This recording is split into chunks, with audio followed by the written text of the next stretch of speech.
Mamá, quiero la cena lista en 20 minutos o usted se va a arrepentir.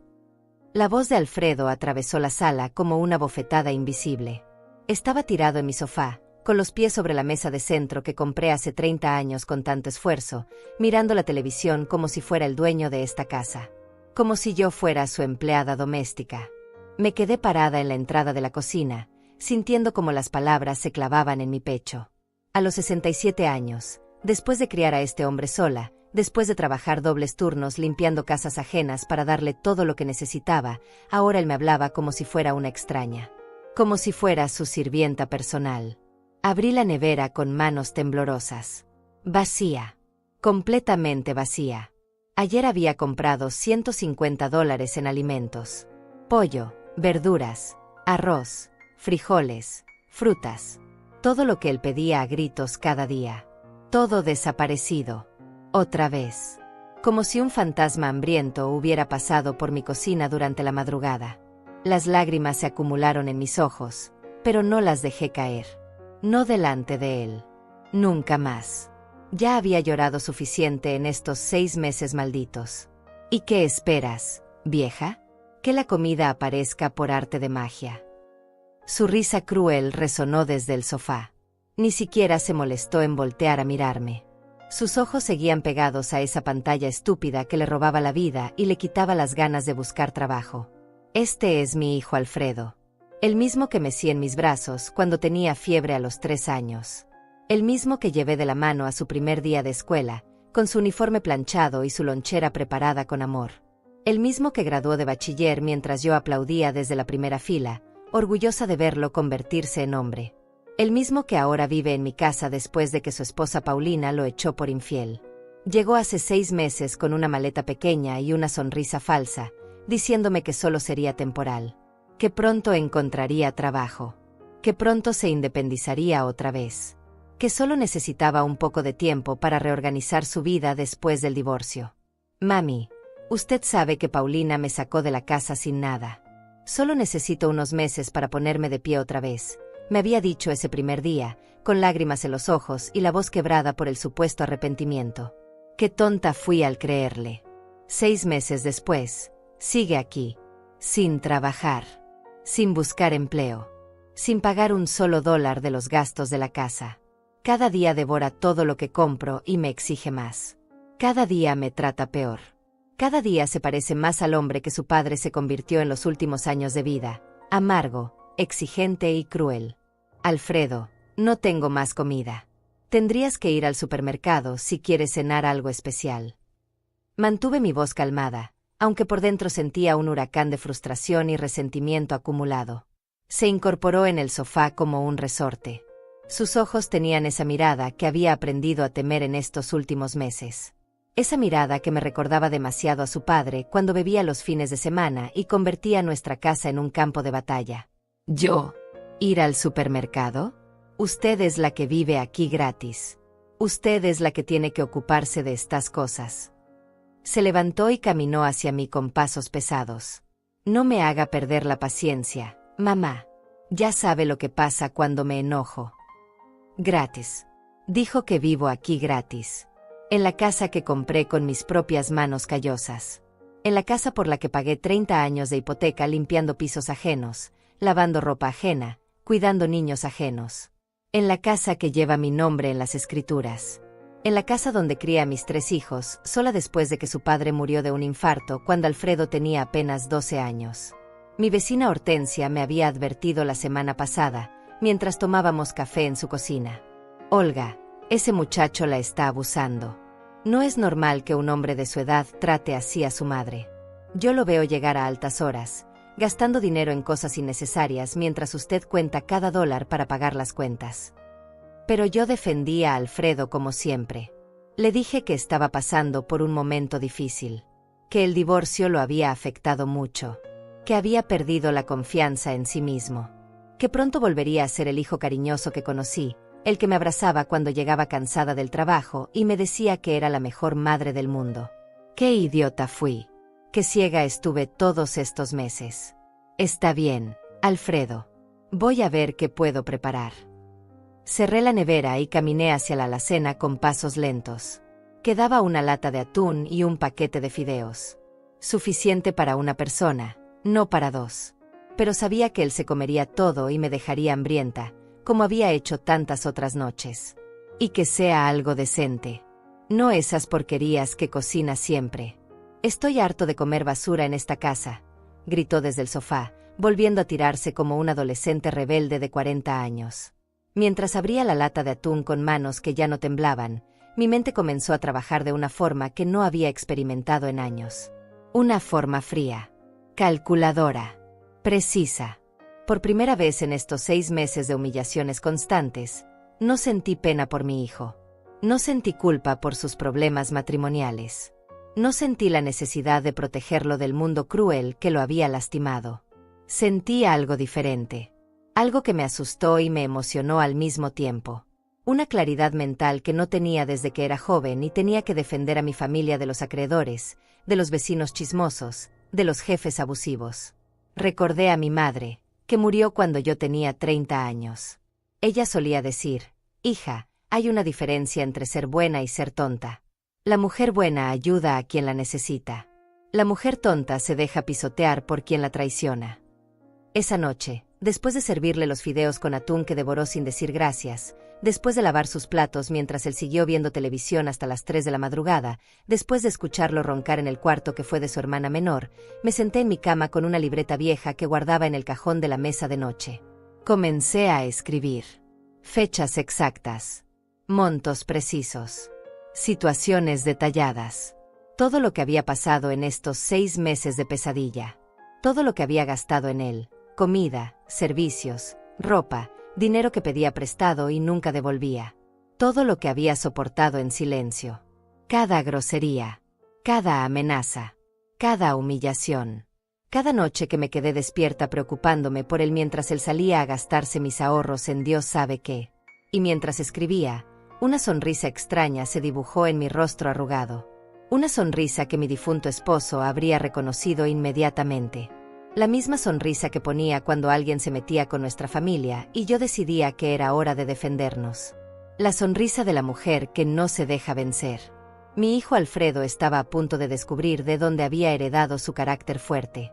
Pero también estaba a punto de aprender que hay una diferencia abismal entre ser fuerte y ser cruel.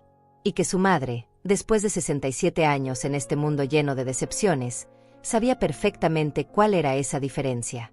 La libreta se llenó de datos esa noche. Números. Fechas.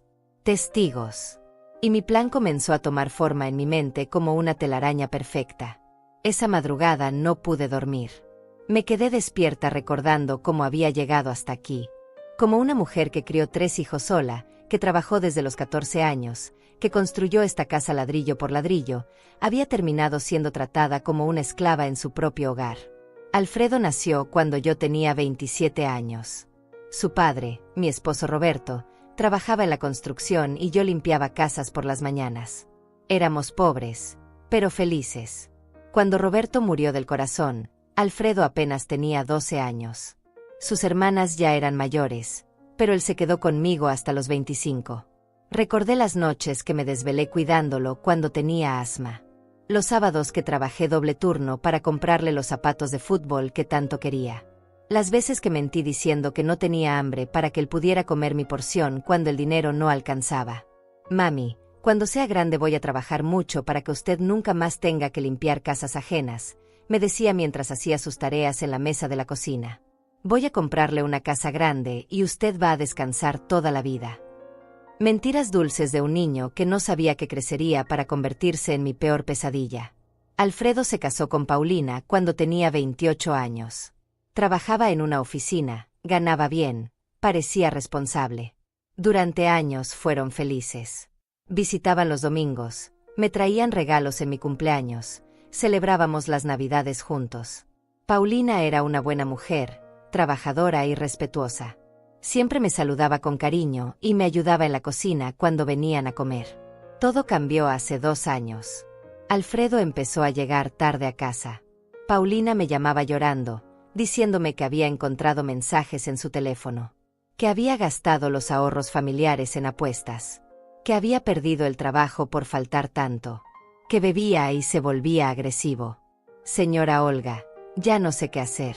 Alfredo no es el mismo hombre con quien me casé, me confesó una tarde cuando vino a visitarme sola.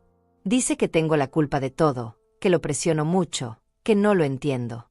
Pero yo solo quiero que vuelva a ser responsable. Yo defendí a mi hijo como siempre.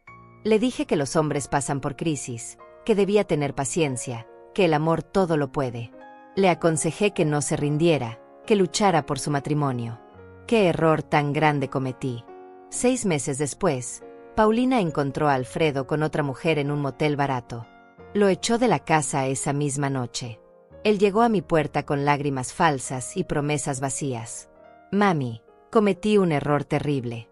Paulina no me perdona y no tengo dónde quedarme. Solo déjeme estar aquí unos días mientras busco un lugar propio, me suplicó con la voz quebrada. Como tonta, le abrí la puerta. Como idiota, le creí que había cambiado. Como madre ciega, pensé que mi amor podría salvarlo. Los primeros días fue amable. Me ayudaba con las compras, veíamos televisión juntos, me contaba historias de cuando era niño. Por un momento pensé que había recuperado a mi hijo querido. Pero era solo una máscara que se quitó poco a poco. Empezó pidiendo dinero prestado. Mami, necesito $50 para comprar ropa para las entrevistas de trabajo. Después fueron $100 para pagar unas deudas urgentes. Luego 200 para un curso que me va a ayudar a conseguir empleo. Nunca hubo entrevistas. Nunca hubo curso. Solo mentiras que yo creí porque quería creer que mi hijo todavía tenía salvación. Mi pensión son $800 al mes. No es mucho, pero me alcanzaba para vivir con dignidad. Pagaba mis medicinas, mi comida, los servicios de la casa, y hasta me sobraba un poco para ahorrar. Ahora, con Alfredo aquí, gasto más de $1000 mensuales. Tengo que sacar dinero de mis ahorros cada mes para sostenerlo. Y él no solo toma mi dinero. Toma mi paz, mi tranquilidad, mi autoestima. Cada día inventa una nueva forma de hacerme sentir inútil.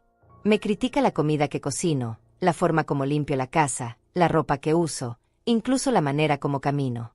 Mamá, usted camina como una vieja decrépita. Enderece la espalda que da pena verla así, me dijo ayer mientras yo trapeaba el piso que la había ensuciado con barro.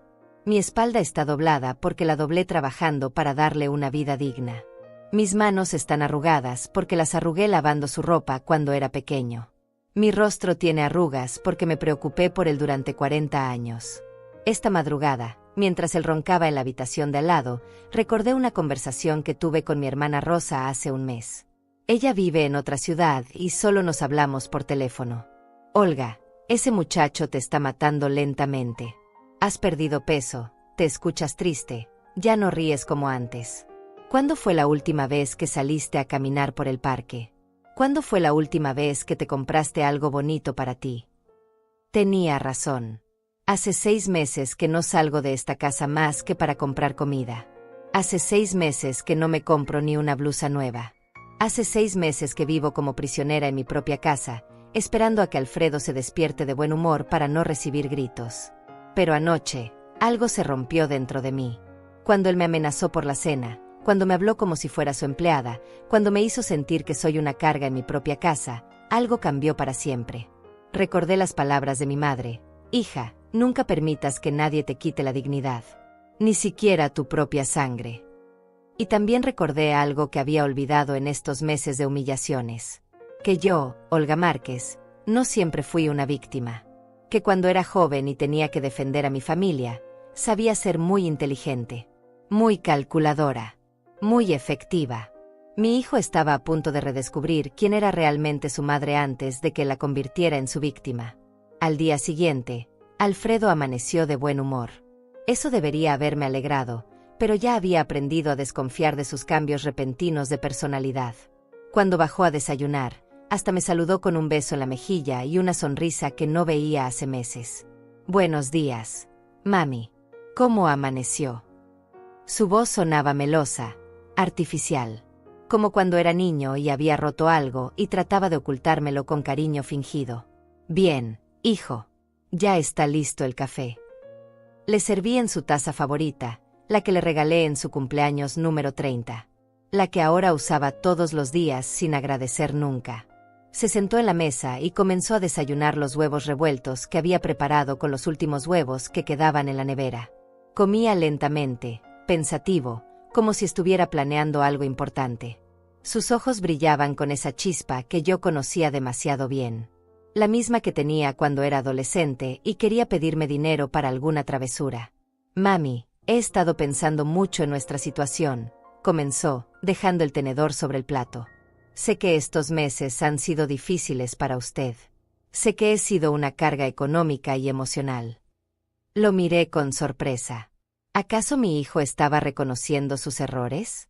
¿Finalmente había reflexionado sobre su comportamiento? Por un momento, mi corazón de madre se llenó de esperanza. He decidido que es hora de ser responsable, de ayudarla realmente. Se levantó y caminó hacia la ventana, mirando hacia el pequeño jardín que tanto trabajo me costaba mantener. Quiero proponerle algo que nos va a beneficiar a los dos. Ahí estaba. La trampa.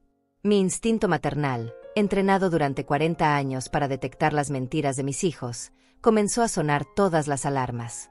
Pero decidí escuchar. Necesitaba saber exactamente qué estaba planeando. «Dígame, Alfredo». Mantuve mi voz neutral, sin mostrar ni esperanza ni desconfianza. Se dio vuelta y me miró directamente a los ojos. Su sonrisa se había vuelto más amplia, más convincente. Era la misma sonrisa que usaba con Paulina cuando le mentía sobre sus infidelidades. «Esta casa es muy grande para usted sola, mami. Son muchos gastos: luz, agua, gas, teléfono, internet, mantenimiento. Y usted con su pensión de $800 apenas puede mantenerla». Era cierto. La casa era grande. 3 dormitorios, 2 baños, sala, comedor, cocina, patio trasero. La había comprado así porque soñaba con que mis hijos trajeran a sus familias los fines de semana. Porque quería tener espacio para mis nietos. Porque pensé que en mi vejez estaría rodeada de amor, no de soledad. Sí, a veces es costosa, admití. Exactamente. Por eso he pensado en una solución perfecta. Se acercó a mí y puso sus manos sobre mis hombros, como solía hacer cuando era pequeño y quería convencerme de algo. «Podríamos vender esta casa y comprar algo más pequeño, más cómodo para usted. Un apartamento bonito en un edificio con portero, donde no tenga que preocuparse por el mantenimiento». Mi corazón se detuvo por un segundo. ¿Vender mi casa? ¿Vender el único patrimonio que había logrado construir en mi vida? ¿Vender el lugar donde crié a mis hijos, donde viví mis mejores y peores momentos, donde guardaba cada recuerdo de mi esposo muerto? No sé, Alfredo. Esta casa tiene mucho valor sentimental para mí. Lo entiendo, mami, pero tiene que pensar de forma práctica. Se sentó en la silla junto a mí y tomó mis manos entre las suyas. Sus manos estaban suaves, sin callos, sin marcas de trabajo. Muy diferentes a las mías, curtidas por décadas de labor. Con la venta de esta casa, podríamos comprar un apartamento pequeño de unos $60,000 y nos sobraría dinero para invertir. $60,000. Mi casa valía al menos $120,000. Lo sabía porque el año pasado un agente inmobiliario del barrio me había hecho una oferta sin que yo se la pidiera. ¿Dónde quedarían los otros $60,000 en el plan de Alfredo? ¿Y dónde viviría usted, hijo?, pregunté, aunque ya sabía la respuesta. Bueno, mami, yo podría ayudarla con la mudanza y quedarme unos meses más hasta conseguir trabajo. Mientras tanto, podría encargarme de todos los trámites legales, de buscar el apartamento perfecto, de manejar el dinero de la venta para que usted no se preocupe por nada. Ahí estaba. El verdadero plan. Él quería controlar la venta de mi casa. Él quería manejar mi dinero. Él quería que yo firmara papeles y le entregara el poder de decisión sobre mi patrimonio. Bajo la excusa de ayudarme y cuidarme, quería robarme todo lo que había trabajado en mi vida. Es una idea interesante, le dije, fingiendo que lo estaba considerando seriamente. Pero tendría que pensarlo bien. Su sonrisa se ensanchó. Pensó que había picado el anzuelo. Por supuesto, mami. Tómese el tiempo que necesite. Pero no mucho, porque los precios de las casas están subiendo y esta es una buena época para vender. Mentira. Los precios habían bajado según las noticias. pero él pensaba que yo era demasiado vieja e ignorante para saber estas cosas. Mientras tanto, podría empezar a organizar los papeles de la casa, traerme las escrituras, los documentos del catastro, todo lo legal. Así voy revisando qué necesitamos para la venta. Quería mis documentos. Quería acceso a mis papeles legales. Seguramente para falsificar mi firma o para hacer trámites sin mi conocimiento. Mi hijo no solo me veía como una estúpida, sino como una víctima fácil de estafar. Claro, Alfredo. Mañana le traigo todos los papeles. Sonreí como la anciana ingenua que él esperaba que fuera. Después del desayuno, él salió a hacer unas diligencias importantes. Seguramente a averiguar precios de casas, a hablar con algún abogado corrupto, o a planear con más detalle cómo robarme. No regresó hasta la noche, oliendo a cerveza y con los ojos rojos de quien había estado bebiendo y apostando mi dinero. Pero yo no perdí el tiempo. Mientras él estaba fuera, hice algo que no había hecho en meses. Salí de mi casa. Caminé 3 cuadras hasta la casa de mi vecina Hortensia. Necesitaba hablar con alguien de confianza, alguien que conociera la situación y pudiera aconsejarme. Hortensia tenía 72 años, era viuda como yo, y había criado 4 hijos sola. Si alguien podía entender lo que estaba pasando, era ella. Olga, qué sorpresa verte por aquí. Hacía semanas que no salías de tu casa, me dijo mientras me preparaba un café en su cocina pequeña pero acogedora. Le conté todo. La propuesta de Alfredo, mis sospechas, mi miedo de estar volviéndome paranoica. Hortensia me escuchó en silencio, asintiendo de vez en cuando, hasta que terminé de hablar. Ese muchacho te quiere robar, Olga. Es obvio como el agua. Mi hijo Mario pasó por algo parecido con uno de sus hermanos hace años. Te están envolviendo con palabras bonitas, pero el objetivo es quedarse con tu casa. Sus palabras confirmaron mis peores temores. No estaba loca. No estaba siendo paranoica. Mi propio hijo estaba planeando estafarme. ¿Qué puedo hacer, Hortensia? Es mi hijo. No puedo denunciarlo a la policía. Claro que puedes. Y claro que debes. Pero primero necesitas evidencias. Necesitas que él muestre sus verdaderas intenciones antes de actuar. Esa noche regresé a mi casa con un plan. Le daría a Alfredo exactamente lo que pedía, acceso a mis documentos. Pero no sería tan fácil como él pensaba. Había llegado la hora de que mi hijo descubriera que su madre no era la anciana indefensa que creía. Era hora de demostrarle que había heredado su inteligencia de alguien que sabía usarla mucho mejor que él. Al día siguiente, después del desayuno, subí a mi dormitorio y saqué de la caja fuerte pequeña todos los documentos de la casa. Escrituras, títulos de propiedad, certificados del catastro, pólizas de seguros. Documentos que representaban 30 años de mi vida trabajando sin descanso. Papeles que valían más que todo el dinero que había ganado en mi existencia. Bajé con la carpeta café en las manos, fingiendo la torpeza de una anciana que no entiende de trámites legales. Alfredo estaba en la sala, hablando por teléfono en voz baja. Cuando me vio, cortó la llamada rápidamente y guardó el celular en el bolsillo. ¿Era importante, hijo?, pregunté con inocencia. No, mami. Solo un amigo. Su respuesta fue demasiado rápida, demasiado nerviosa. Esos son los papeles de la casa. Sí, aquí están todos. Pero le advierto que está todo muy desorganizado. Nunca fui buena para estas cosas legales. Le extendí la carpeta como si fuera una carga pesada que finalmente podía entregar a alguien más capaz. Sus ojos brillaron con una codicia que me revolvió el estómago. Tomó la carpeta con cuidado, pero pude ver la ansiedad en sus movimientos. Era como un niño abriendo un regalo de Navidad, pero este regalo era el fruto de mi vida entera. Perfecto, mami. Voy a revisar todo con calma y le explico qué necesitamos hacer. Se dirigió hacia su habitación con los documentos bajo el brazo. Durante las siguientes 2 horas, lo escuché hacer llamadas telefónicas. Hablaba en voz baja, pero las paredes de esta casa vieja eran delgadas y yo había desarrollado un oído muy agudo después de años cuidando niños enfermos en las casas donde trabajaba. Sí, ya tengo todos los papeles. No, ella no sospecha nada. Claro que va a firmar. Confía completamente en mí. ¿Cuánto tiempo necesitas para falsificar la autorización? Perfecto. En una semana podemos tener todo listo. Falsificar.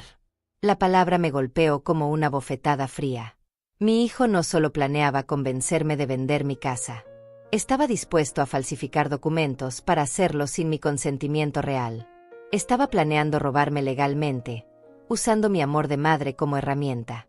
Cuando bajó para almorzar, tenía una sonrisa triunfante que intentaba disimular detrás de palabras cariñosas. Mami, he estado revisando los documentos y todo está en orden. Solo necesitamos hacer algunos trámites menores y podemos poner la casa en venta. ¿Qué tipo de trámites? Pregunté mientras le servía el almuerzo que había preparado con los últimos ingredientes que quedaban en la nevera. Nada complicado. Solo necesito que firme unos papeles para autorizarme a manejar la venta. Es normal en estos casos. Así usted no tiene que preocuparse por lidiar con compradores, abogados, notarios. Yo me encargo de todo. Autorización para manejar la venta. Poder legal sobre mi propiedad. Acceso total a mi patrimonio. Las palabras sonaban técnicas e inofensivas, pero yo entendía perfectamente lo que significaban. ¿Y esos papeles cuándo estarían listos? En unos días. Un amigo abogado me está ayudando a prepararlos. Es todo muy legal y transparente. Mentía con la misma facilidad con que respiraba. Mientras tanto, podríamos empezar a buscar apartamentos. He visto algunos muy bonitos en el periódico. Después del almuerzo, Alfredo salió otra vez.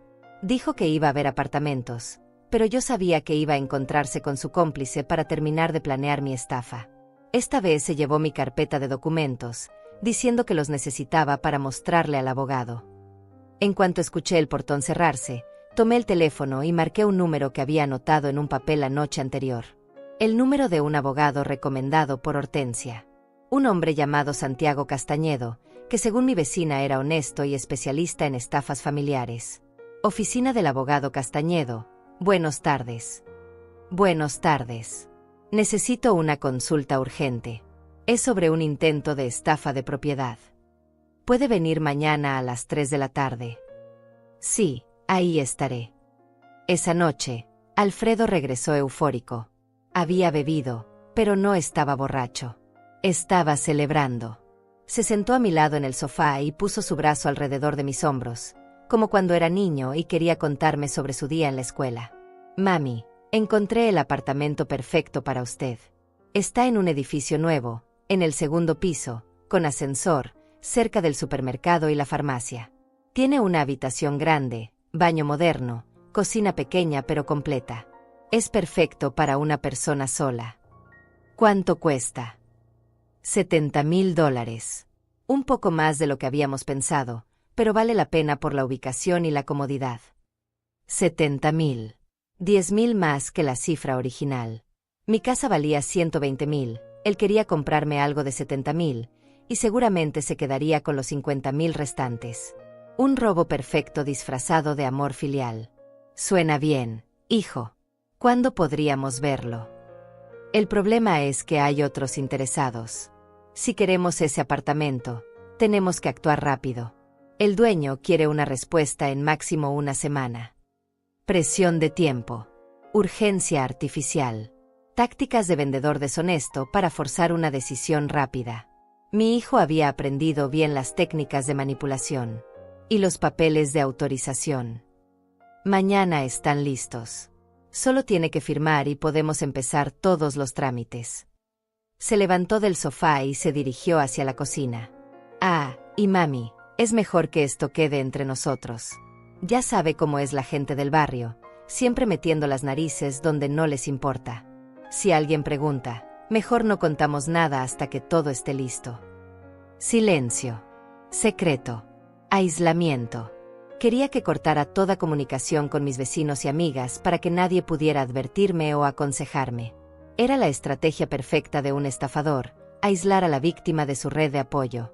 Tiene razón, hijo. Mejor mantenemos esto en privado. Esa noche, cuando Alfredo se durmió, me senté en la cocina con una taza de té y un cuaderno nuevo.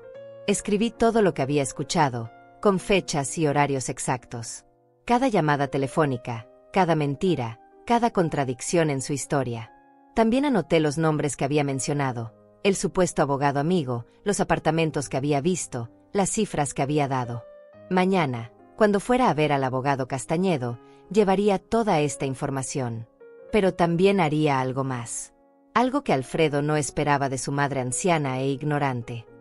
Había decidido seguirle el juego. Iba a firmar los papeles que me trajera. Iba a actuar como la víctima perfecta que él creía que era. Pero no sería tan fácil como él pensaba. Porque antes de firmar cualquier cosa, me aseguraría de tener mis propias cartas listas para jugar. Y cuando llegara el momento adecuado, mi hijo descubriría que había subestimado gravemente a la mujer que lo había criado. La mesa estaba servida para una batalla que él aún no sabía que había comenzado. Y por primera vez en meses, yo tenía la ventaja de saber exactamente qué estaba planeando mi oponente. La cacería había empezado, pero esta vez yo era la cazadora, no la presa. A las 3 de la tarde del día siguiente, estaba sentada en la oficina del abogado Santiago Castañedo. Era un hombre de unos 50 años, con canas en las sienes y una mirada seria pero bondadosa. Su oficina era pequeña pero ordenada, con libros legales apilados en estantes de madera y un escritorio cubierto de papeles organizados en carpetas. «Señora Márquez, cuénteme exactamente qué está pasando», me dijo después de ofrecerme un café que acepté agradecida. Le relaté toda la historia desde el principio. El regreso de Alfredo después del divorcio, su comportamiento abusivo, las mentiras sobre buscar trabajo, el dinero que había gastado de mis ahorros, y finalmente su plan para vender mi casa. También le mostré las notas que había tomado con las conversaciones telefónicas que había escuchado. El abogado Castañedo me escuchó sin interrumpir, tomando notas ocasionales en un cuaderno legal. Cuando terminé, se recostó en su silla y suspiró profundamente. «Señora Márquez, lo que me describe es un caso clásico de abuso patrimonial familiar. Desafortunadamente, es más común de lo que la gente cree. Los hijos adultos que se aprovechan de sus padres mayores, especialmente de las madres viudas. Es legal lo que está haciendo. Si él falsifica documentos o su firma, es completamente ilegal. Fraude documental, estafa agravada, abuso patrimonial. Son delitos que pueden llevarlo a prisión».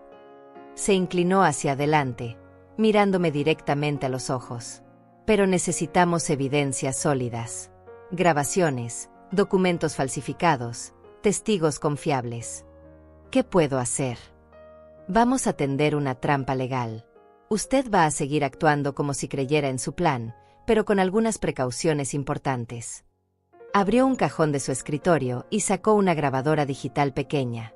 «Primero, va a grabar todas las conversaciones que tenga con él sobre este tema. Esta grabadora es muy sensible, puede captar conversaciones claras aunque esté en su bolsillo o cartera». Tomé el aparatito entre mis manos. Era más pequeño que mi teléfono celular, fácil de esconder. Segundo, cuando le traiga los papeles para firmar, no los firme inmediatamente. Dígale que quiere leerlos con calma, que como es algo tan importante necesita una noche para pensarlo. Mientras tanto, me trae una copia de todos los documentos para que yo los revise. ¿Y si se impaciente? ¿Si me presiona para firmar de inmediato? Ahí es donde viene la tercera parte del plan. Sonrió por primera vez desde que había llegado. Tengo una amiga que trabajaba como secretaria en notarías durante 30 años. Se llama Rosa Tallés. Está jubilada, pero mantiene contactos en todas las notarías de la ciudad. Si su hijo intenta hacer trámites fraudulentos, ella se va a enterar de inmediato. Rosa Tallés. El nombre me sonaba familiar, pero no podía recordar de dónde. Además, Rosa tiene una deuda emocional con usted que la hace perfecta para ayudarnos en este caso. ¿Conmigo? No recuerdo conocer a ninguna Rosa Tallés. El abogado sonrió y marcó un número en su teléfono. «Rosa, soy Santiago. Tengo aquí a la señora Olga Márquez». «Sí, exactamente, esa Olga Márquez. ¿Puedes venir a la oficina ahora?» «Perfecto, te esperamos». 15 minutos después, entró a la oficina una mujer de unos 60 años, delgada, con el cabello gris recogido en un moño elegante. Llevaba un vestido sencillo pero bien planchado y zapatos cómodos pero pulcros. Cuando me vio, sus ojos se llenaron de lágrimas. «Señora Olga, ¿se acuerda de mí?» La miré con atención. Había algo familiar en su rostro, en la forma como movía las manos al hablar, pero no lograba ubicarla. Me apellido Tallez ahora, pero hace 20 años me apellidaba Díaz. Rosa Díaz. Trabajé en su casa durante 3 años, cuando usted limpiaba las casas de las familias ricas del norte de la ciudad. Rosa Díaz. La memoria regresó como un golpe. Una mujer joven, madre soltera, que había contratado para que me ayudara a limpiar las casas más grandes mientras yo atendía a otras. Una mujer trabajadora y honesta que había pasado por momentos muy difíciles. Rosa. Por supuesto que me acuerdo. ¿Cómo has estado? Se acercó y me abrazó con cariño.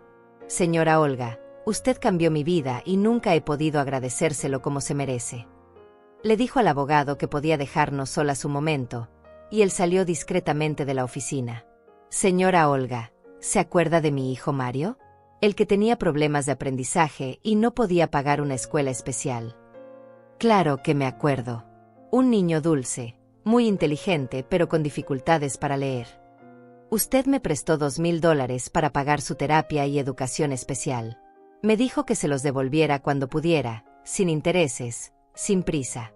Y cuando yo insistí en firmar un documento, usted me dijo, Rosa, entre mujeres trabajadoras la palabra vale más que cualquier papel, punto. Recordé perfectamente ese momento. Rosa era una madre desesperada, y yo acababa de recibir un bono extra por un trabajo de limpieza que había durado 3 semanas. No lo pensé 2 veces antes de ayudarla. Te devolví ese dinero 2 años después, en cuotas pequeñas, continuó Rosa. Pero eso no es lo que más valoro. Lo que nunca olvidaré es que cuando Mario se graduó de bachiller, usted vino a su graduación. Se sentó en primera fila y aplaudió como si fuera su abuela. Ese día, Mario me dijo, Mami, esa señora tiene un corazón de oro, punto. Las lágrimas corrían por mi rostro. Había olvidado completamente esa graduación.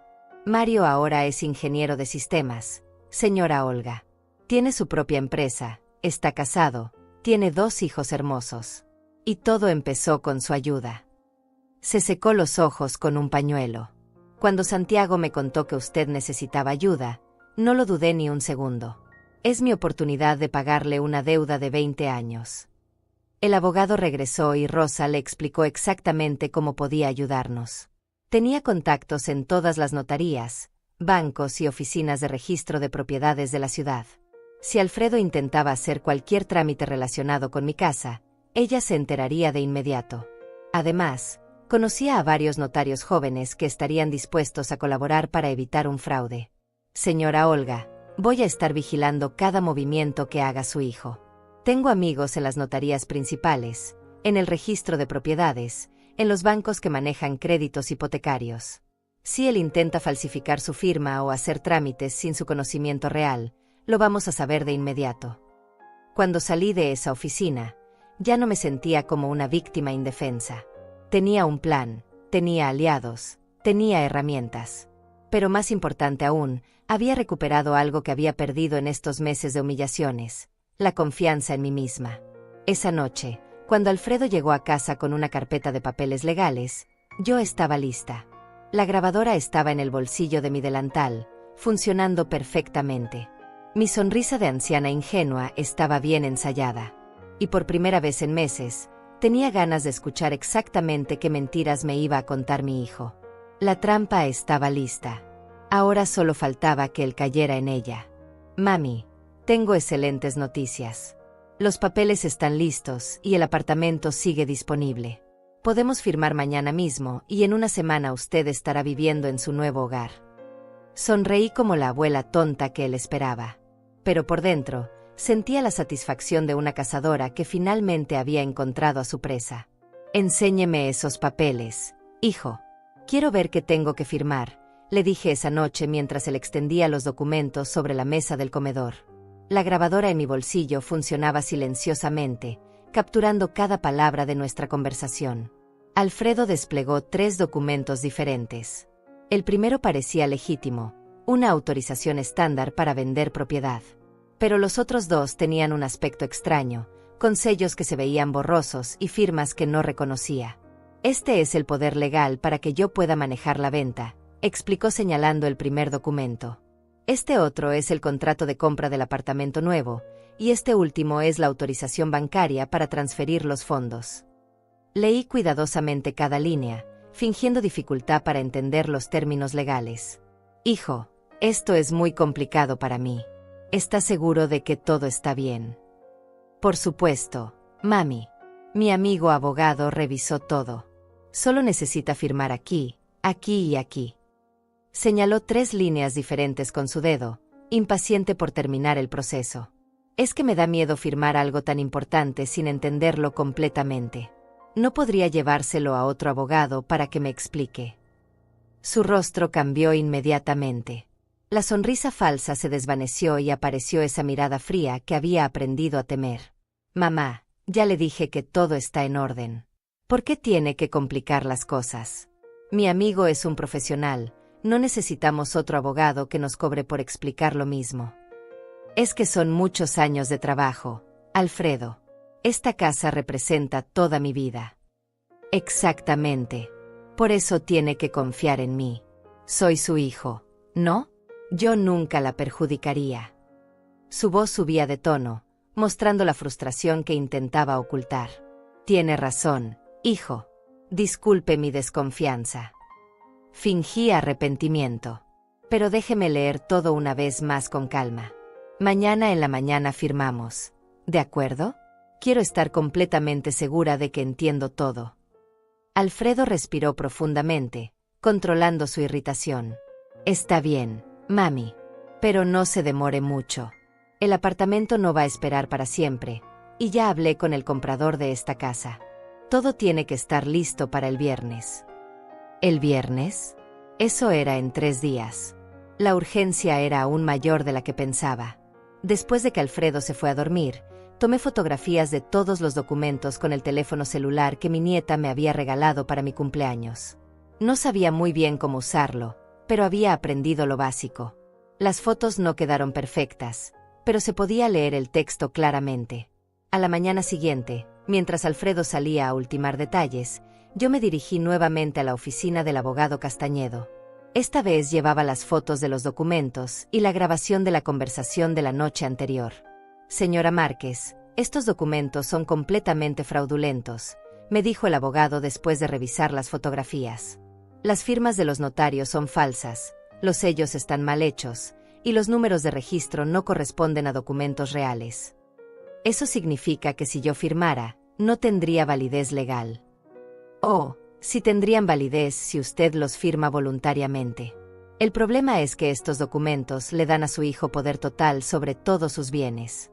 No solo la casa, sino también sus cuentas bancarias, su pensión, todo lo que usted posee. Mi sangre se heló. No era solo un robo de mi casa. Era un robo completo de mi patrimonio y mi independencia. Además, mire esta cláusula aquí, señaló un párrafo en letra pequeña. Dice que usted autoriza la venta de la propiedad por el mejor precio disponible en el mercado. No especifica una cantidad mínima. Su hijo podría vender su casa por $10,000 si quisiera, y legalmente usted no podría hacer nada. ¿Y qué pasa con el apartamento que supuestamente va a comprar para mí? Este contrato es aún más interesante. El apartamento está a nombre de una empresa llamada Inversiones Familiares S.A. Cuando investigué esa empresa esta mañana, descubrí que fue registrada la semana pasada. Adivine quién es el único propietario. No necesitaba adivinar. Alfredo. Exactamente. Su hijo creó una empresa fantasma para comprar el apartamento. Técnicamente, usted estaría pagando $70,000 por un apartamento que él controla completamente. Si algún día se pelean, él puede echarla sin ningún problema legal. Era peor de lo que había imaginado. Mi hijo no solo quería robarme mi casa y mi dinero. Quería controlar completamente mi vida, convertirme en su dependiente total, en una prisionera en un apartamento que él poseía. ¿Qué hacemos ahora? Ahora viene la parte divertida, sonrió el abogado. Vamos a darle exactamente lo que quiere, pero no como él espera. Rosa Tallés llegó a la oficina 1 hora después con noticias importantes. Señora Olga, su hijo ha estado muy ocupado esta semana. Visitó 3 notarías diferentes preguntando sobre los requisitos para vender propiedades de personas mayores. En una de ellas, Le dijeron que necesitaba un certificado médico que compruebe que usted está mentalmente capacitada para tomar decisiones financieras. ¿Un certificado médico? Sí, pero aquí viene lo interesante. En lugar de pedirle a usted que vaya al médico, él preguntó si conocían algún doctor que pudiera ser flexible con los requisitos. Básicamente, estaba buscando un médico corrupto que firmara el certificado sin examinarla. El abogado Castañedo se frotó las manos con satisfacción. Perfecto.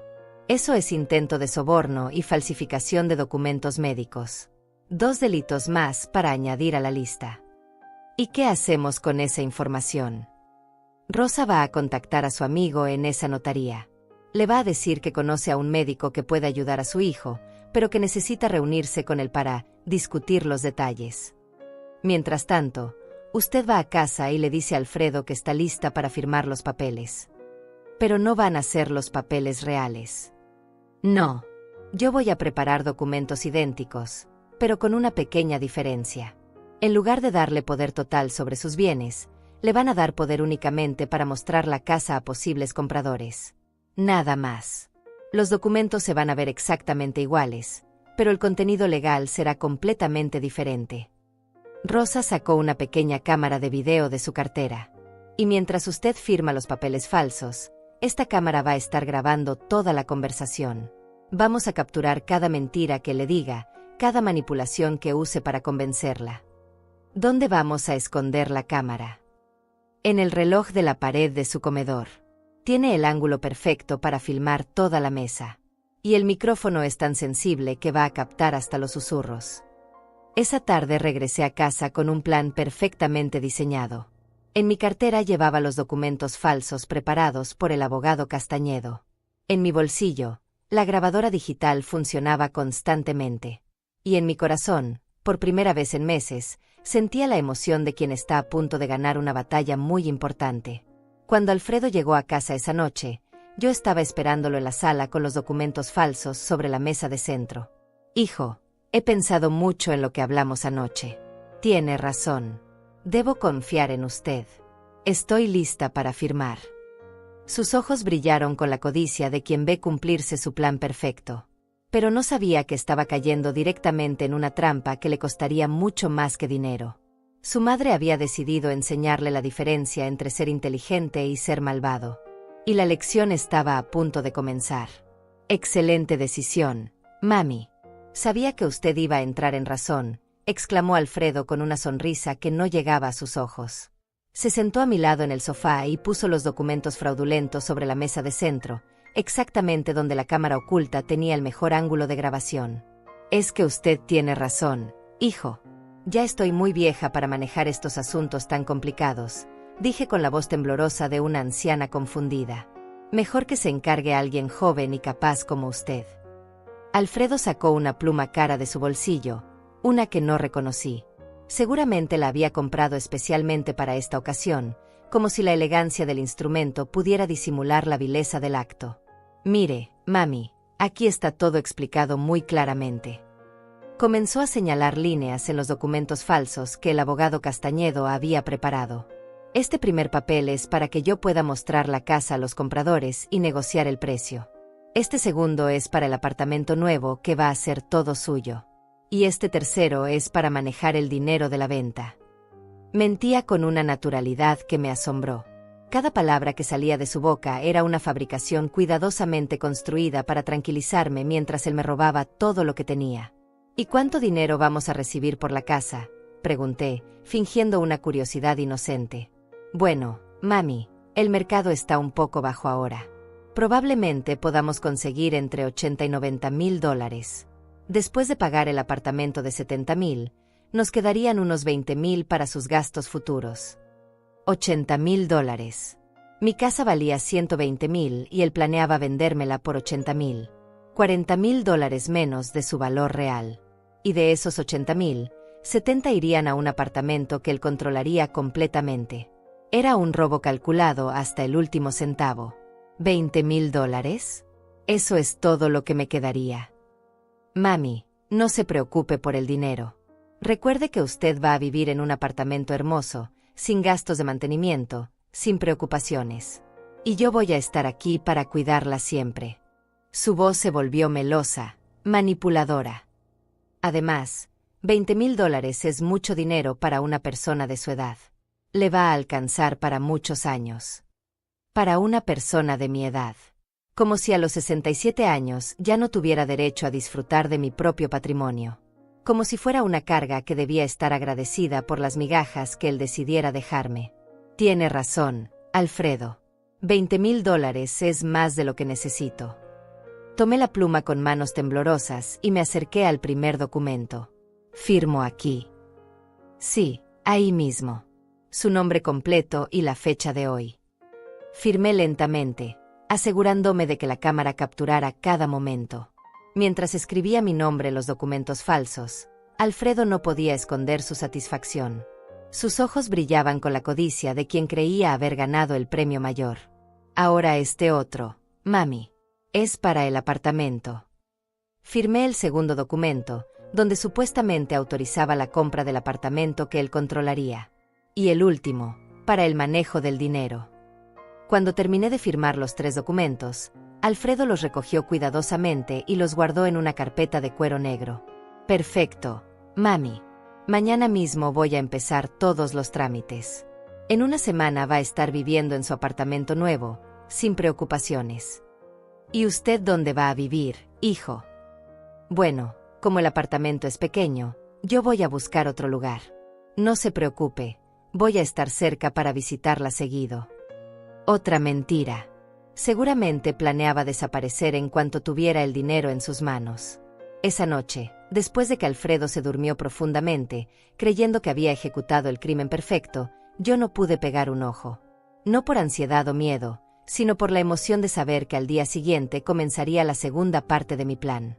A las 8 de la mañana siguiente, mientras Alfredo seguía durmiendo, salí silenciosamente de la casa. Tenía una cita en la oficina del abogado Castañedo para revisar las grabaciones de la noche anterior y coordinar los siguientes pasos. Señora Márquez, tenemos evidencia suficiente para llevarlo a prisión por varios años, me dijo el abogado después de revisar el video de la cámara oculta. Fraude documental, intento de estafa, abuso patrimonial, falsificación de documentos. Es un caso sólido. ¿Cuándo actuamos? Rosa ya habló con su contacto en la notaría. Le dijeron a su hijo que el médico corrupto puede reunirse con él esta tarde a las 4. Por supuesto, no hay ningún médico corrupto. Van a ser 2 policías de civil esperándolo. Rosa asintió con satisfacción. Y yo tengo más noticias interesantes. Investigué las actividades de su hijo en las últimas semanas. Ha estado pidiendo préstamos en 3 bancos diferentes, usando como garantía la supuesta venta de su casa. Ya debe más de $15,000 en préstamos que no puede pagar. Eso significa que está desesperado por dinero. Desesperado es poco.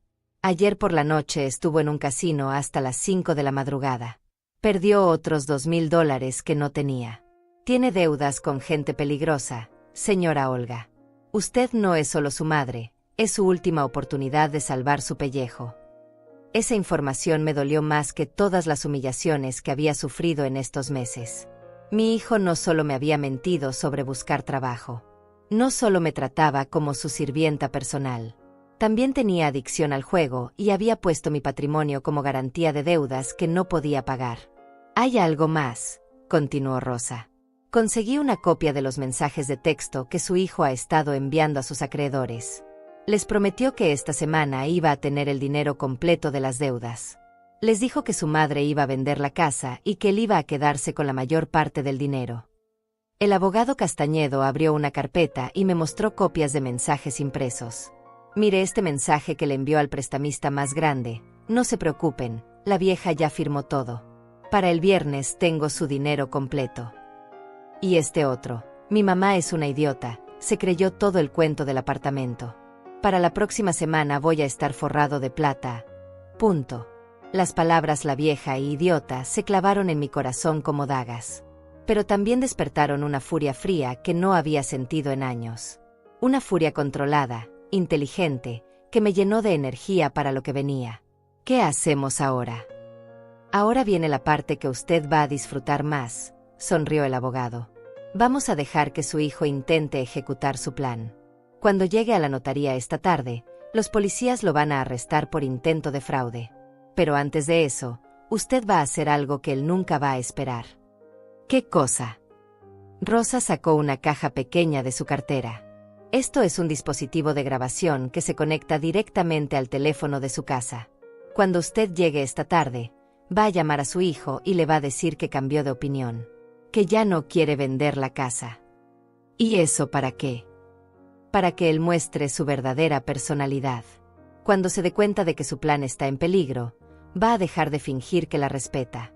Va a mostrar exactamente cómo la ve y cómo la trata realmente. Y todo eso va a quedar grabado.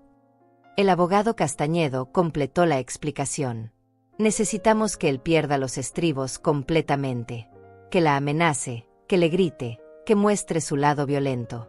Eso va a ser evidencia adicional para el juicio y va a asegurar que reciba la sentencia máxima. Después de esa llamada, usted sale de la casa y viene directamente aquí. No importa lo que él diga o haga, no se queda sola con él ni un minuto más. Salí de esa oficina con una mezcla de emociones que no había experimentado nunca. Tristeza por haber perdido para siempre al hijo que creí conocer. Furia por haber sido traicionada de la manera más vil posible. Pero también satisfacción, porque finalmente iba a hacer justicia. Esa tarde, cuando regresé a casa, Alfredo estaba preparándose para salir. Llevaba su mejor camisa y parecía nervioso pero emocionado. Mami, voy a la notaría a entregar los papeles.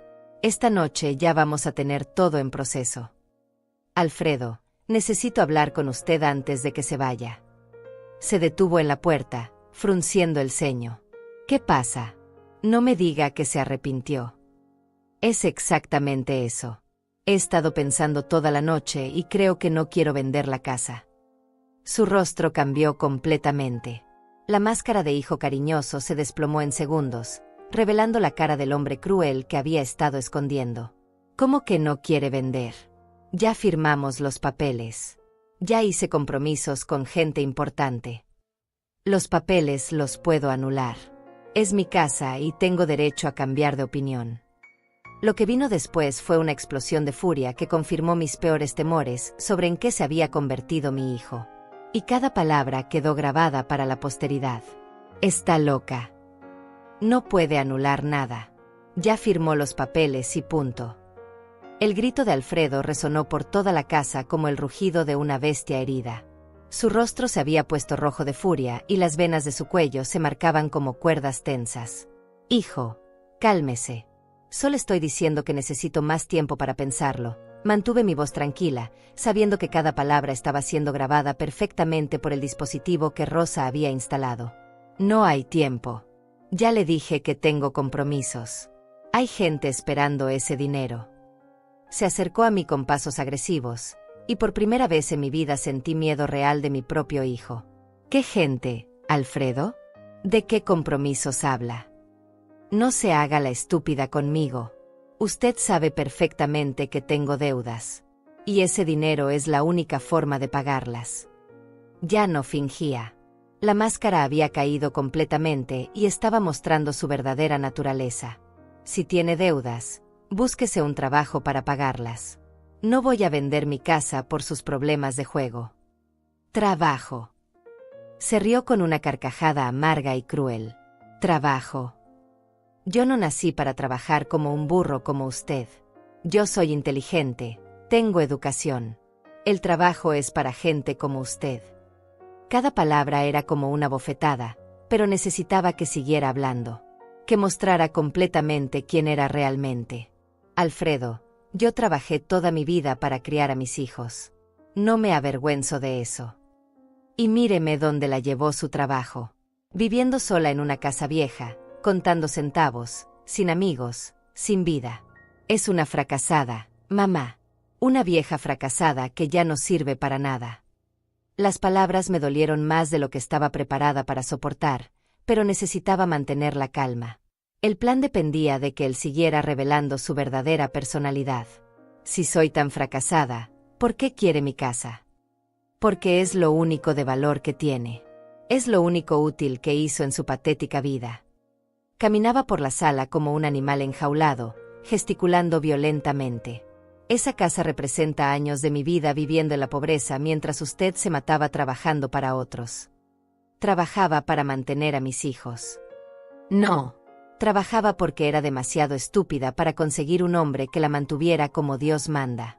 Mi papá se murió porque no pudo soportar vivir con una mujer tan aburrida y sin ambiciones. Esa fue la gota que colmó el vaso. Insultar mi matrimonio, insultar la memoria de su padre, era cruzar una línea que nunca pensé que cruzaría. Su padre murió de un infarto, Alfredo, y me amó hasta el último día de su vida. Mi padre murió de tristeza por estar casado con usted, y ahora yo tengo que cargar con la misma maldición. Se volteó hacia mí con los ojos inyectados de sangre. Pero ya no más. Usted va a firmar la venta de esta casa aunque tenga que forzarla. Me está amenazando. No es una amenaza, es una promesa. Si no coopera, la voy a internar en un asilo. Voy a decir que está loca, que tiene demencia senil, que es un peligro para sí misma. Ahí estaba. La amenaza final. El plan completo revelado sin disimulos. ¿Y cómo va a hacer eso? Tengo contactos. Conozco médicos que pueden firmar cualquier papel por el precio correcto. La puedo internar en el peor asilo de la ciudad y usted no va a poder hacer nada. Su sonrisa era la de un demonio. Y desde el asilo no va a poder oponerse a la venta de la casa. Alfredo, usted es mi hijo. No puede hacerme eso. Yo no soy su hijo. Soy su víctima. Toda mi vida he sido víctima de su mediocridad, de su pobreza, de su falta de ambición. Golpeó la mesa con el puño, haciendo saltar los adornos. Paulina me dejó por su culpa. Decía que yo era igual a usted, conformista y sin visión. Paulina lo dejó porque la engañó. Paulina me dejó porque era una mujer sin clase, como usted. No entendía que un hombre como yo necesita variedad, necesita estímulo. Ustedes, las mujeres pobres, no entienden las necesidades de un hombre educado. El desprecio en su voz era total. No había rastro del niño que había criado, del hijo que había amado incondicionalmente durante 40 años. ¿Y qué va a hacer con el dinero de la casa? Voy a vivir la vida que merezco. Voy a viajar, voy a apostar en casinos de verdad, voy a conocer mujeres de clase. Voy a ser lo que siempre debí ser si no hubiera nacido en esta familia de perdedores. ¿Y yo qué voy a hacer en el asilo? A mí qué me importa lo que haga. Usted ya vivió su vida. Ya es hora de que viva la mía. Se acercó tanto que pude oler el alcohol en su aliento. Y si se opone, le juro que la voy a hacer sufrir más de lo que se imagina. ¿Cómo? Puedo cortarle los servicios. Puedo quitarle la comida. Puedo hacer que su vida sea un infierno hasta que se muera. Su voz era un susurro venenoso. Nadie va a venir a ayudarla. No tiene amigos, no tiene familia que se preocupe por usted. Está completamente sola y a mi merced. En ese momento entendí que mi hijo no era solo un estafador. Era un sociópata. Un hombre capaz de torturar psicológicamente a su propia madre sin sentir el menor remordimiento. Alfredo, ¿de verdad me odia tanto? No la odio. La desprecio. Es diferente. Se dirigió hacia la puerta con pasos violentos. Tengo 1 hora para llegar a la notaría. Cuando regrese esta noche, espero que haya entrado en razón. Porque si no, mañana mismo empiezo los trámites para internarla. Salió de la casa dando un portazo que hizo temblar las ventanas. Me quedé sentada en mi silla, temblando, pero no de miedo. Temblaba de furia, de indignación, pero también de una extraña satisfacción. Acababa de grabar una confesión completa de las intenciones criminales de mi hijo. 20 minutos después, estaba en la oficina del abogado Castañedo con la grabación completa de la conversación. Cuando terminamos de escucharla, había lágrimas en los ojos de Rosa y el abogado tenía una sonrisa de satisfacción profesional. Señora Márquez, con esta grabación podemos añadir amenazas, extorsión, chantaje emocional y amenazas contra una persona vulnerable a los cargos. Su hijo va a pasar varios años en prisión. ¿Y qué pasa ahora? Ahora esperamos. En este momento, su hijo debe estar llegando a la notaría donde le esperan 2 detectives de la División de Crímenes Financieros. Van a arrestarlo por intento de fraude en el momento en que trate de usar los documentos falsificados. Rosa me tomó la mano con cariño. Señora Olga, sé que esto es muy doloroso para usted. Nunca es fácil tomar medidas legales contra un hijo. Rosa, hace una hora mi hijo me amenazó con internarme en un asilo y torturarme hasta que muriera. Ese hombre ya no es mi hijo. No sé qué es, pero no es el niño que crié. El teléfono de la oficina sonó a las 5:15 de la tarde.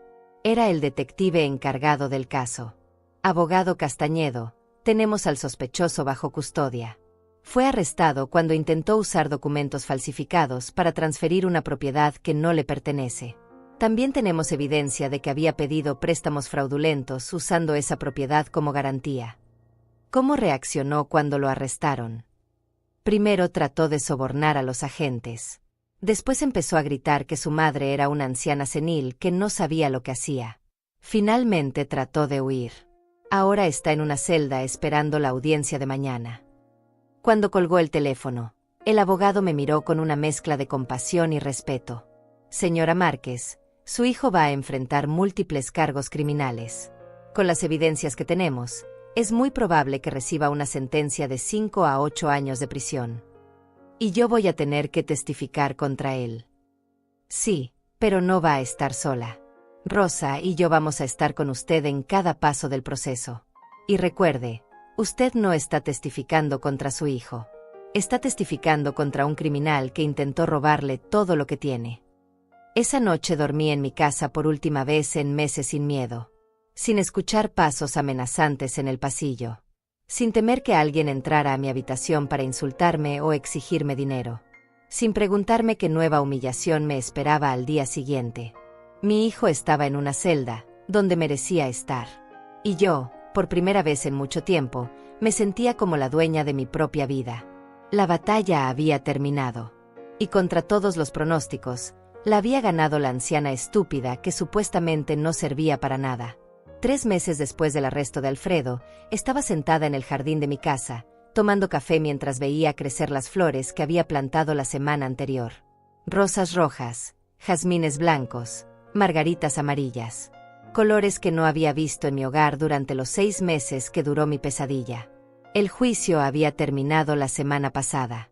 Alfredo fue condenado a 6 años de prisión por fraude documental, estafa agravada, amenazas contra una persona vulnerable, e intento de soborno. También tendría que pagar una multa de $50,000 y hacer trabajos comunitarios durante 2 años después de salir de prisión. Durante el juicio, traté de sentir pena por él. Después de todo, seguía siendo mi hijo. Pero cuando subió al estrado para declarar en su defensa, solo continuó mintiendo. Dijo que yo lo había manipulado, que él era la víctima, que todo había sido un malentendido. Que solo quería ayudarme a manejar mis finanzas porque yo era demasiado vieja para entender estos asuntos. Su abogado defensor incluso sugirió que yo había inventado las grabaciones para vengarme de él por algún resentimiento familiar. Cuando el juez escuchó las grabaciones completas, donde Alfredo me llamaba fracasada, amenazaba con internarme en un asilo y describía en detalle cómo planeaba torturarme, el caso quedó cerrado definitivamente. Lo más doloroso no fue escuchar sus amenazas otra vez. Fue ver que, incluso enfrentando las consecuencias de sus acciones, él seguía sin mostrar el menor arrepentimiento. Nunca pidió perdón. Nunca reconoció que había estado mal. Hasta el final, mantuvo que yo tenía la culpa de todos sus problemas. Paulina vino a testificar a mi favor. Contó cómo Alfredo la había engañado, gastado sus ahorros en apuestas, y la había amenazado cuando ella quiso divorciarse. También reveló que él había mentido sobre su trabajo. No había perdido el empleo por la crisis económica, como me había dicho. Lo habían despedido por robar dinero de la caja de la empresa. Señora Olga, su hijo es un hombre peligroso. Me alegra saber que usted está a salvo de él, me dijo Paulina después del juicio. Lamento mucho no haberla contactado antes para advertirle. Pensé que él podría cambiar con el amor de su madre, pero ahora entiendo que algunas personas simplemente no tienen remedio. Rosa Tallés se convirtió en mi mejor amiga durante todo este proceso. Venía a visitarme 2 veces por semana, me acompañaba al supermercado, me ayudaba con los trámites legales. Su hijo Mario, El ingeniero que había ayudado a educar hace 20 años, me instaló un sistema de seguridad en la casa y un teléfono especial conectado directamente con la policía. Señora Olga, usted cambió mi vida cuando era joven. Ahora es mi turno de cuidarla a usted, me decía Rosa cada vez que trataba de agradecerle su ayuda. Hortensia, mi vecina, también fue un apoyo fundamental. Me contó que durante los meses que Alfredo vivió conmigo, había venido varias veces a preguntarle si yo estaba bien. Olga se veía tan triste, tan cansada. Perdió como 10 kilos en esos meses. Y él siempre estaba gritándole o exigiéndole cosas. Todos los vecinos nos dábamos cuenta, pero no sabíamos cómo ayudar sin meternos en asuntos familiares. ¿Por qué no me dijeron nada? Porque usted siempre lo defendía. Cada vez que alguien sugería que le estaba maltratando, usted decía que estaba pasando por una crisis, que era temporal, que pronto iba a cambiar. Pensamos que si la presionábamos, usted se iba a alejar más. Tenía razón. Durante todo ese tiempo, yo había sido mi peor enemiga. Había justificado lo injustificable, perdonado lo imperdonable, y permitido que el amor maternal me cegara ante la realidad. El abogado Castañedo me ayudó a recuperar todo el dinero que Alfredo había gastado de mis ahorros. Como había usado mi casa como garantía para préstamos fraudulentos, los bancos tuvieron que cancelar esas deudas. También recuperé los $2,000 que había prestado para sus supuestas entrevistas de trabajo.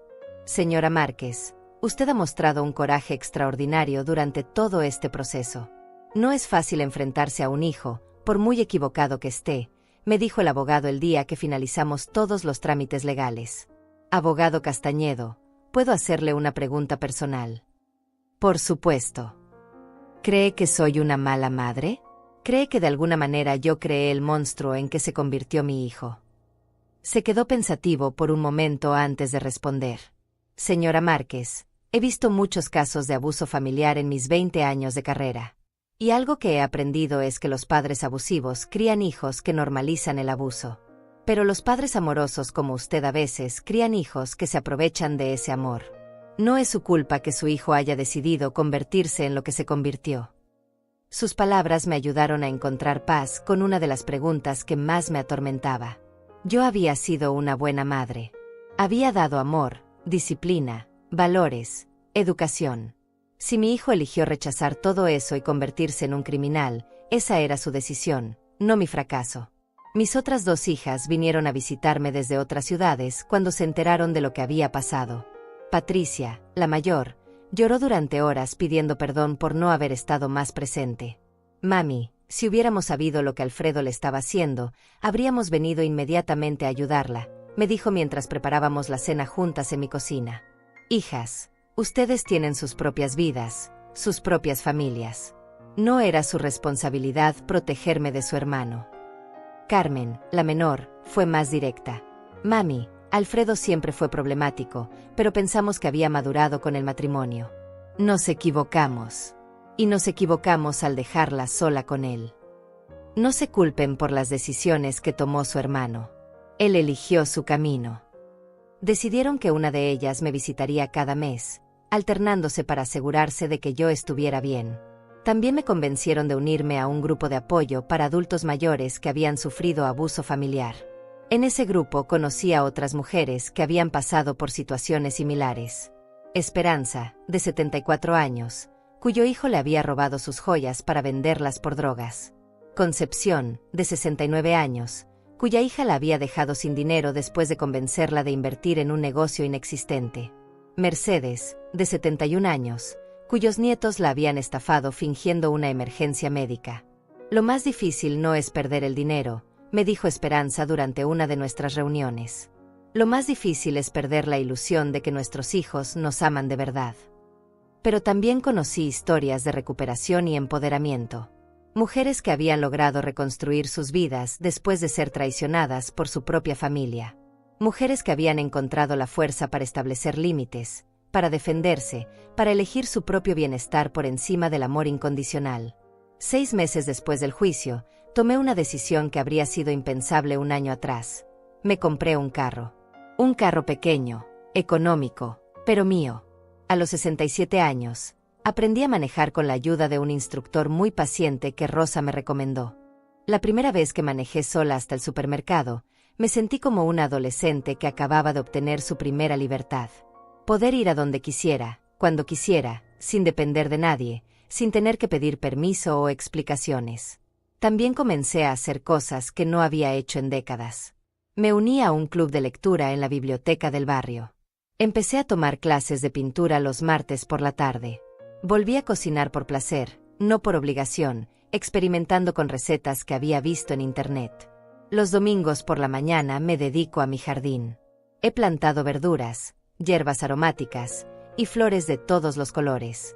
Es increíble cómo algo tan simple como ver crecer una planta puede llenar el alma de esperanza y satisfacción. El mes pasado recibí una carta de Alfredo desde la prisión. Era la primera comunicación que intentaba tener conmigo desde el juicio. La carta decía que había tenido tiempo para reflexionar, que entendía que había cometido errores, que quería pedirme perdón y que esperaba que pudiéramos reconciliarnos cuando saliera de prisión. Leí la carta 3 veces antes de tomar una decisión. Después la puse en el fuego de la chimenea y la vi convertirse en cenizas. No con odio, sino con tristeza. Tristeza por el hijo que perdí para siempre, pero también con la claridad de que algunas heridas son tan profundas que no se pueden sanar con palabras bonitas escritas en papel de prisión. Rosa me preguntó si me sentía culpable por no responder a la carta. Rosa, durante 40 años puse las necesidades de mis hijos por encima de las mías. Durante 6 meses permití que Alfredo me humillara, me robara y me amenazara porque pensé que eso era lo que una buena madre debía hacer. Ahora he aprendido que una buena madre también debe respetarse a sí misma. ¿Y si él realmente cambió? Si su arrepentimiento es sincero. Si cambió de verdad, va a entender por qué no puedo perdonarlo. Y si no cambió, va a usar mi perdón para manipularme otra vez. En cualquier caso, yo ya no voy a ser su víctima. Hace una semana cumplí 68 años. Mis hijas vinieron a celebrar conmigo, junto con Rosa, Hortensia y las amigas del grupo de apoyo. Hicimos una fiesta pequeña pero alegre en mi jardín, entre las flores que he cuidado con tanto amor. Patricia me regaló un álbum de fotos con todos los momentos felices de nuestra familia antes de que Alfredo se convirtiera en lo que se convirtió. Carmen me trajo un rompecabezas de 1000 piezas con la imagen de un campo de girasoles. Para que tenga un proyecto que la mantenga ocupada cuando se sienta sola, me dijo. Pero la verdad es que ya no me siento sola. Me siento acompañada por las personas que realmente me aman y me valoran. Me siento protegida por las leyes que existen para defender a las personas vulnerables. Me siento orgullosa de haber encontrado la fuerza para defenderme cuando más lo necesitaba. Esta mañana, mientras regaba mis plantas, una vecina nueva se acercó a saludarme. Es una mujer de unos 50 años que acaba de mudarse a la casa de enfrente con su madre de 80 años. Señora, ¿podría darme algunos consejos sobre el cuidado de plantas? Mi madre quiere hacer un jardín, pero yo no sé nada de estas cosas. Por supuesto. Venga mañana en la tarde y le enseño todo lo que he aprendido. Mientras hablábamos, pensé en cómo la vida puede cambiar de maneras inesperadas. Hace un año yo era una víctima silenciosa, asustada en mi propia casa. Hoy soy una mujer libre, con proyectos, con amistades, con planes para el futuro. Mi hijo eligió su camino. Yo elegí el mío. Y por primera vez en mucho tiempo, estoy orgullosa de las decisiones que he tomado. A todas las mujeres que me escuchan, que tal vez están pasando por situaciones similares, quiero decirles esto: nunca es demasiado tarde para defender su dignidad. Nunca son demasiado viejas para exigir respeto. Y nunca están tan solas como creen. Siempre hay personas dispuestas a ayudar, siempre hay leyes que las protegen, siempre hay esperanza para comenzar de nuevo. El amor verdadero no humilla, no amenaza, no roba. El amor verdadero protege, respeta y construye. Si alguien en su familia las está lastimando, no es amor lo que sienten por ustedes. Y ustedes merecen algo mucho mejor. Gracias por acompañarme en esta historia. Si les gustó, dejen un comentario contándome sus experiencias.